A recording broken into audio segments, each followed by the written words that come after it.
Et ce squat, il existe depuis 5 ans maintenant. Ah ouais, donc t'es arrivé au début, toi? At the beginning, comme ils disent en Angleterre. D'accord. Je l'ai traduit en anglais pour ne pas être redondant. Ouais. Et vous étiez combien au début qui ont Arrêtez de me dire vous. Non, mais vous en tout. Oui, oui, je sais, mais je suis schizophrène léger. Vous. Moi et mon moi, quoi. Toi et tes potes, vous étiez combien? Ah, mes potes à la compote. Ouais. Ah, on était quelques-uns, une petite dizaine, et puis ça s'est créé. Puis après, les artistes sont arrivés au fur et à la mesure. À l'ouverture, c'était trois types qui avaient ouvert. C'était Alex, Gaspard et Bruno. Ça faisait KGB. Donc c'était le KGB qui était... ici, c'était le KGB qui gérait la boutique. Quelqu'un est parti d'ici. Elle m'a dit, écoute, si tu veux, il y a une place pour toi. J'ai parlé de toi. Et comme j'avais déjà fait exposer un petit peu avec un collectif ici, on m'a invité à venir. Voilà. Au début du lieu, il y a eu des espaces de libre et on a été capable de donner les espaces, en tout cas de les attribuer à des gens qu'on ne connaissait pas du tout, juste sur la motivation, sur des gens qui venaient, qui disaient j'ai besoin d'un atelier, t'as de l'énergie, on y va, c'est parti. Le problème, c'est que dans un lieu comme celui-là, très rapidement, les gens qui sont là ne veulent plus bouger. Parce qu'un atelier, dans Paris, gratuit, dans lequel ils peuvent bosser, recevoir du monde, enfin je veux dire, c'est énorme, quoi. Et donc la plupart des artistes sont en difficulté, ne lâchent pas leur atelier.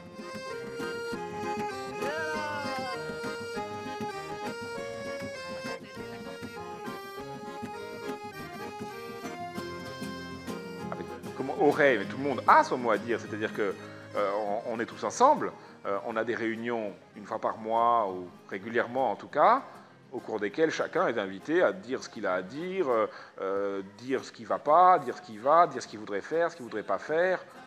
Donc c'est vrai qu'on ne fonctionne pas à l'unanimité, parce que l'unanimité n'existe quasiment jamais, donc on fonctionne, on va dire presque démocratiquement, c'est-à-dire à la majorité. On n'a pas encore trouvé de meilleur système quand il s'agit de résoudre un problème.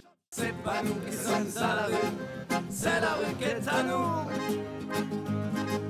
Non so io che sono la roi, et le roi che non sa. Évidemment, on est influencé, et mieux que ça, conseillé. Par exemple, on a une difficulté à faire des choses et tout. Oui, on a toujours des difficultés, même les grands artistes, évidemment. Comme disait l'autre, on est des éternels étudiants.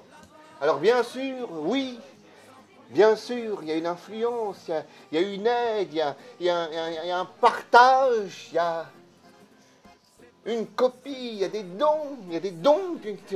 Par exemple, tu as une idée géniale, et là, on te dira tout à coup, comme je dis souvent, ça y est, bon, je te prête mon idée, sans copyright, elle est à toi. Voilà, c'est ça, c'est un lieu de partage. Voilà. J'ai été influencé, bien sûr, ici par exemple, par Suisse Marocain, là, qui bosse ici. Ça a été la première influence. Je l'avais rencontré, je ne sais pas, peut-être 3 ans avant qu'on ouvre ici. Et donc lui m'influence. Lui, c'est peut-être dans l'univers plastique, les personnages, les... je sais pas quoi, moi, son laisser-aller aussi qui m'influence.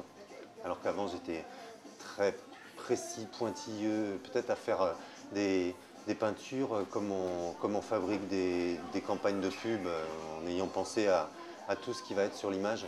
Je pense que le fait qu'on se côtoie, qu'il y ait tous ces artistes qui se côtoient et qui soient confrontés d'une manière ou d'une autre au travail de l'autre régulièrement, donc ce qui change complètement de l'artiste isolé dans son atelier, c'est vachement stimulant.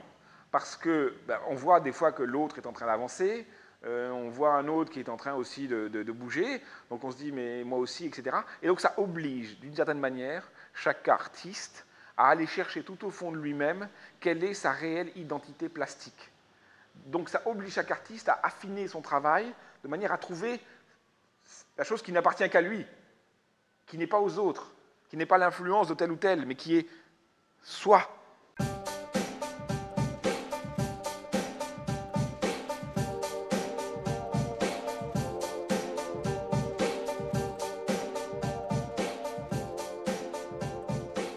J'ai essayé de faire votre portrait, monsieur. C'est s'écrire io faccio le peggior caricature del mondo, ça veut dire tout à poste. Ça veut dire je fais votre portrait. C'est pas grave. On commence avec Franc Aventure.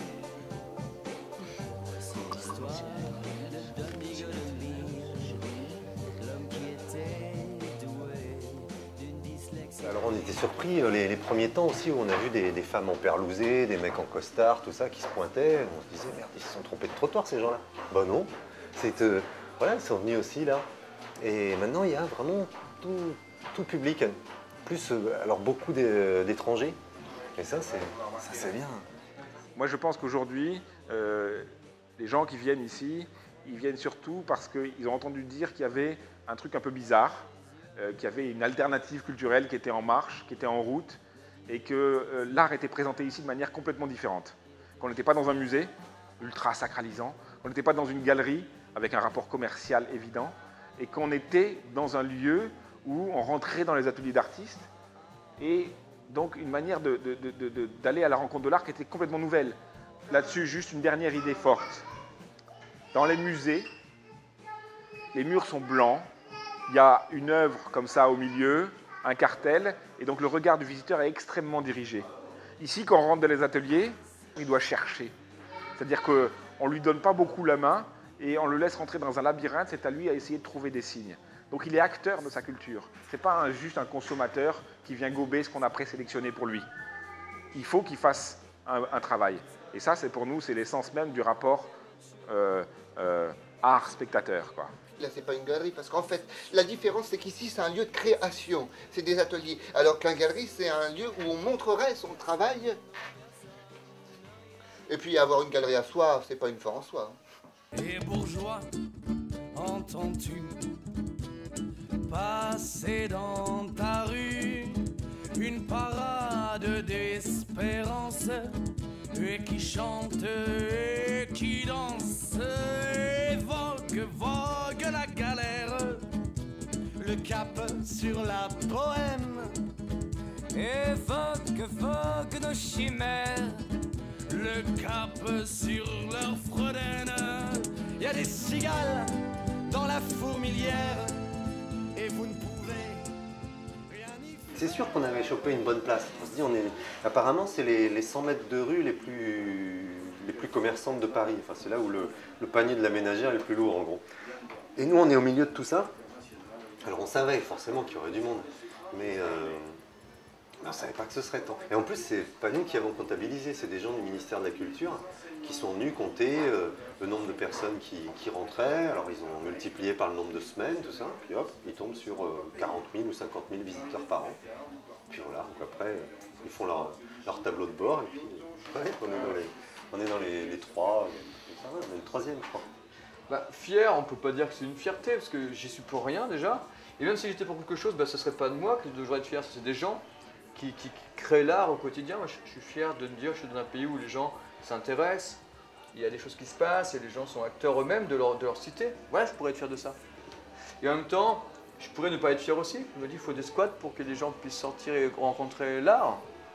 Donc c'est ça aussi, ça. Je pourrais plutôt avoir honte d'en arriver là pour me dire qu'il faut qu'il y ait des lieux comme ça pour que la France manifeste au niveau artistique. Donc je ne peux pas dire que c'est vraiment de la fierté. Je suis heureux surtout que ça se passe comme ça pour ce lieu, mais malheureux pour que ça ne puisse exister, quoi. Il aurait fallu qu'il y ait plein de lieux comme ça et qu'on ne dise pas il y a un troisième lieu qui est un lieu illégal. Voilà. Il faudrait qu'il y ait plein de lieux et puis que tous ces lieux-là aient une vraie vie, quoi. Alors, les chiffres, nous, on s'en fout complètement, mais vraiment complètement. Si on les a mis, c'est parce que l'institution, elle, ne s'en fout pas. Que malheureusement, les institutions, les pouvoirs politiques, ils ont besoin de savoir que c'est populaire pour commencer à discuter. De notre part, c'est stratégique. C'est-à-dire on donne les chiffres parce qu'on sait que ça les impressionne. Mais pour nous, l'alternative, elle est valable s'il y a du monde ou s'il n'y en a pas. Parce que l'idée, c'est d'ouvrir le lieu gratuitement à tous. Ensuite, les gens viennent ou ne viennent pas, mais ce qu'on propose est réel.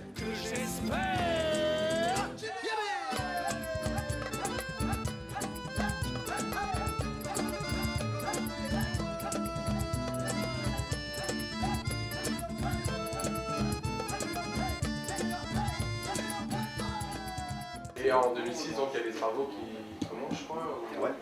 Comment tout le monde est éjecté? On ne sait pas. Ça, on ne sait pas du tout comment ils vont faire. Parce qu'on ne sait même pas si le projet il va se faire tel qu'eux le veulent. Parce que nous, on essaye de l'amender. Eux, ils veulent un immeuble... ouais, on a dû te raconter. Ils veulent un immeuble avec des artistes avec 20 ateliers d'artistes, mais digicode en bas et chacun dans son atelier et pas de public. Parce qu'à l'origine, ils disaient pour mettre l'immeuble aux normes pour recevoir du public, c'est trop d'argent. Déjà, ils ont banqué pour acheter l'immeuble. C'est sûr que c'est le Parisien qui banque quand même. Mais bon, nous, ça ne nous convient pas. On est chiant. Nous, on aimerait bien que l'immeuble, comme quand on l'a ouvert, on a foutu du monde dedans tout de suite. Et je sais pas, ça fait 5 ans que tout le monde, tout Parisien, tout étranger, n'importe qui peut venir ici. Gratuit. On se dit, ce serait bien que ça continue.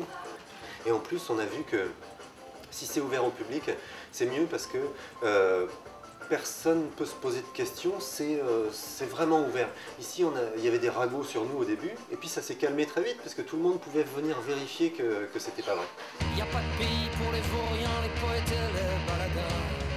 Y a pas de pays, si tu le veux, prends le mien. Que Paris est beau quand chantent les oiseaux, que Paris est laid quand il se croit français.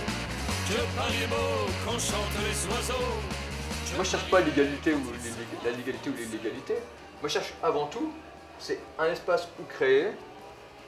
Et je me rends compte que quand je crée, c'est là que je me sens le mieux dans ma vie. Pourquoi? Parce que j'ai l'impression d'être vraiment acteur de la cité, acteur de ma vie, acteur de la vie avec la vie des autres. Quoi. Il y a un partage, il y a un quotidien. Sinon, je remercie toutes les personnes qui sont devant cet écran de m'avoir accordé un peu de leur précieux temps. Oui, c'est vrai que le temps est notre pire ennemi. On aimerait tout le temps l'occuper à autre chose. Et vous êtes là, je tenais à vous en remercier. Vous qui n'avez pas pu faire le déplacement pour venir voir les choses en chair et en os. C'est bien la caméra, mais ayez le plaisir de vous déplacer et de visiter ce lieu qui mérite, je l'espère, un peu plus d'attention et un visuel direct. Un visuel direct, voyez-vous, les yeux dans les yeux, quoi, le contact entre les êtres humains et pas le contact métallique machine entre caméra, vision, œil, magnétoscope, lecteur DVD, tape, montage. Là, quand vous viendrez, il n'y aura rien qui sera monté du sec, du net, du direct live. Oui, du direct live. Je vous remercie encore une fois. Merci. Que Paris est beau quand chantent les oiseaux, que Paris est laid quand il se croit français. Que Paris est beau quand chantent les oiseaux, que Paris est laid quand il se croit français.